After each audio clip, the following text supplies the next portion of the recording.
Sometimes your thoughts can really get the best of you, and other times you have to remember who you are. This squirrel comes face to face with me because he wanted to start digging his harvest. And I'm like, you can't do that here. And I said that because I usually do yoga in the yard, on the lawn, in the back. So this is my territory. I place the harvest in this yard. Like, what are you talking about? So he proceeds to go over to the neighbor's yard and starts digging next door. And what I loved about that is, hey, since your place is already accounted for, let me go over to your neighbor and bless them. So right now you may be seeing people reaping their harvest a little early, and that's because yours is going to be so bountiful they can get the pre-com. You feel me, dog? I've been really deciding to just log out of so many spaces. I'm just so sick and tired of the mundane. And, every day I look outside and I realize I don't have a view. And when I lived in Alabama, my view was an old grassy area and, a couple houses and hella dogs. At least I had the view of nature. Now my space is so much smaller.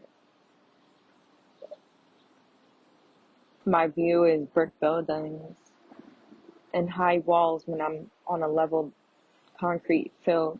So now I don't even have access and view to the trees. And the little bit of air that I do have, I just come outside to get. So the question is, you all are robots. You all admit that you are. You all have awakened that there has to be more to life than this. You're now a millennial, which means you old as hell. And you're still trying to figure out who you want to be. But you're such a robot, you now rely on somebody else's pay or money to pay you for your time when you can be putting in your own time to your own business. And I'm so thankful that I have these 10 years of entrepreneurship under my belt. It taught me so many things, and having a W-2 while doing that has probably harmed me more than helped me, because I did so great on my own with a W-2. I can't even imagine what that would have looked like if I continued to pour that energy into my business. I know that after 2020, my greatest mistake was going back into corporate, because I had corporate aspirations and goals, which I don't think there's anything wrong with that, because it allowed me to understand investing. That time that I was sitting idle in those corporate spaces at my quote unquote desk, I am learning about investing, learning about this for the first time. I've been in a stable environment, a relationship for longer than 3 years. And there was some stability that came with that. And now I have a couple commas. And now I need to know what to do with this money, because I don't like credit. I prefer cash. And I don't think there's anything wrong with that. And people will try to demonize you, but that's because they value debt. And they also understand business. But I'm just at a point now where I want to be a mom and a wife and to nurture my family, because that's all that I have left. Like, I've done so much in this life, and I don't want to be that OG grandma still partying, on the dance floor. Yes, I have, the business savvy and have done everything that I possibly could on my own without assistance. And now I'm just like, you have to have somebody to come along with you for the ride, because you need that outside perspective and that equal. If you are an entrepreneur and somebody isn't on the same wavelength or support length as you are, they're not ready to ride with you along the way, you really have to consider if you need to be in that relationship long term. And I'll say that because I felt like my partner wasn't supportive when I started creating Free as Fuck. And I had to remove myself from that because I couldn't even create effectively. There was just so much toxicity going on. My anxiety was through the roof. I felt like I was really going crazy because I had left my peaceful domain that I had created for 5 years, my own space in New Jersey, and then went into chaos because I felt like that's how the relationship should progress. And it just didn't work out in my favor.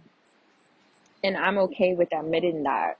And now I'm just at a point where it's like I I want to settle down with people who want the same things that I do, who want to see the progression of life.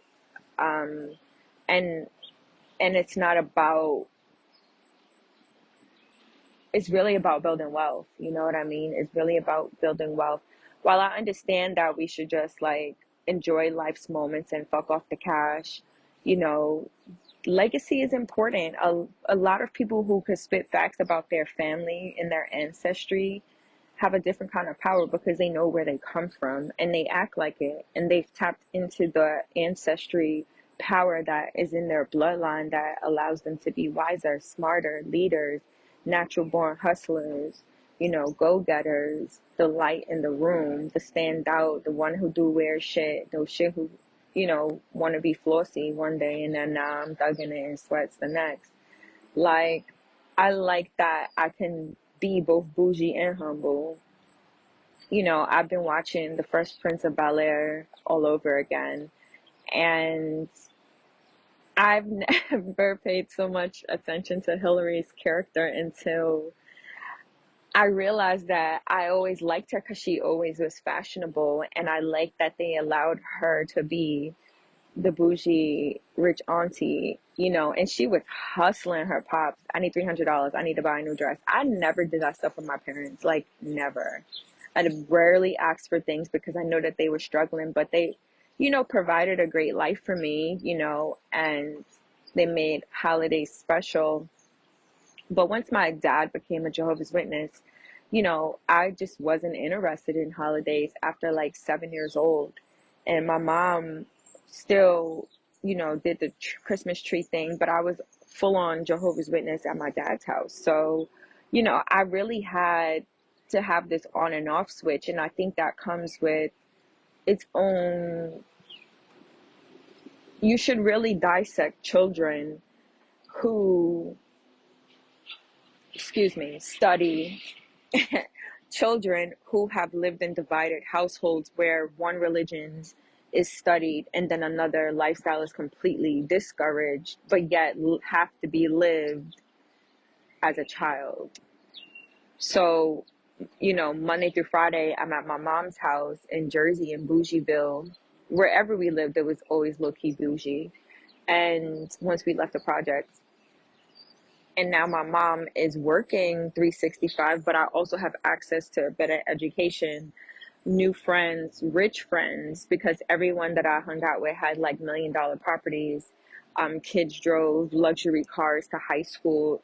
I was rocking luxury European brand purses in high school and had no idea what the fuck they were. I just knew that I wanted the colorful monogram. Like I really had these luxury purses and I had no idea what they were. I couldn't even pronounce them shit, so I really didn't care. And I gave them shits away to Goodwill. Like, here you go. Like, I just, it didn't mean anything to me. It still doesn't. I think they're just, again, European luxury brand purses, and labels that, our people flock to. And it's not to say that we shouldn't enjoy the world's luxuries. I think that we really need to figure out who the brand's luxuries are within our community now. And, I'll definitely hold myself responsible because I do and have always had luxury items. But I also very often sew into Black owned businesses, or I'll pop up at community events. And, thanks to the soul family that I've connected with lately, that I've realized that I'm somehow always tapped into the Black community in a a way that allows me to show my philanthropic way, because it's important to give, and I have no idea where I started with this conversation. Child, I live in the ghetto. I had to put that on pause. Like, nobody got time for these sirens. Child. And, I love to tap into that philanthropic. I always feel like I have a soft heart. I feel like people know that I'm a nice person. I felt like people knew that they could get their way, often more times than not with me. And I just finally reached a point where I'm like, I have to speak up for myself. I'm like, I have to vocalize if I don't like something. And I think I'm getting more respect now, just being more open, upfront, and honest, straight to the core facts than I would have ever before. And because I feel like people take it as being cutthroat, I'm like, I don't even know how to sugarcoat it at this point. Like, it's just, if I don't like it, I don't fucking like it. And I'm really trying to work on my people skills because I've really had them at some point, but I feel like I compromised my morals, my character, my emotions, my mental and physical well-being, sh- increasing stress levels and cortisone levels because some force we gave power to, colonialism, is so fucking big. They literally named the movie after it, Too Big to Fail.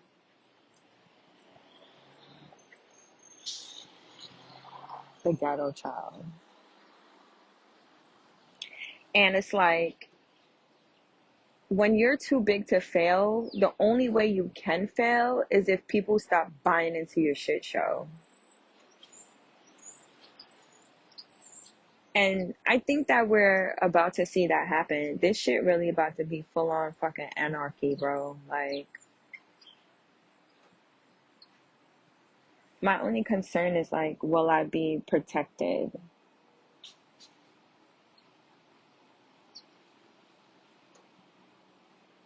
And I always say that because I know that I'll be protected, but I'll also be a martyr because you're not about to make me do something I don't want to do. And I think that a lot of people have to learn how to stand firm on their word and really figure out what side they want to be on. There's really a light army and there's really a dark army.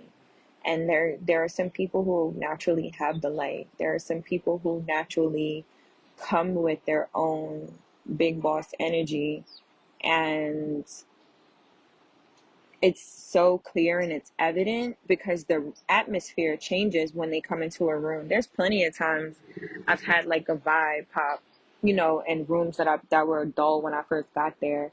And because I'm naturally loud, like I'm from New York City, I don't care what that means to y'all, but I'm not gonna enjoy myself. And sometimes I feel like I always want to control the atmosphere. I'm like, why is everybody whispering any fucking way? Like, this is a whole restaurant. I came here to pay my good money, just like y'all. And my experience is gonna be lit. And by the time we leave, y'all gonna say, oh, y'all had a great time because we made it pop. Me and my crew is loud. We take shots and we buy drinks. Oh no, he didn't bring another squirrel with him. I already said this spot was off limits. He bought a friend, child. Ain't that some shit? And look, he about to dig anyway. Mm-mm-mm. But I got some, like, watermelon seeds over there. So imagine if he start eating my seeds. But these acorns is dangerous, child. One of the nights on the town with the homies, slipped on some acorns. But I'm not gonna lie to you, I think it's just those boots. Because the last time I wore those boots, I tripped as well. And I'm really good with the heel game. And that shit is weird. But anyway, this squirrel digging deep, child. Dig deep. It's like working out. You you push yourself to see how many reps you can go much further. 1 week you could do 5, next week you can do 15. Then the following week you probably only could do 10. You also have to give yourself grace.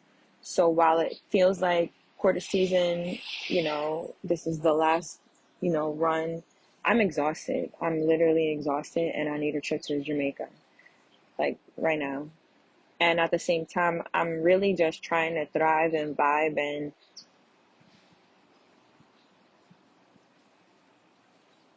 allow myself to feel how I'm feeling, more importantly. This is a heavy, heavy world. There's a lot of stuff going on in it. And I feel like I just want to learn to go back to read the newspaper and get the fuck up off the cell phone. So I've officially logged out of all my social media accounts and I've decided to just go in on YouTube as my primary socials. It's more controllable. I don't have to deal with anything I don't want to see. There are ways that you can limit your YouTube, um, watch views, da da da da da. So I like this way much better.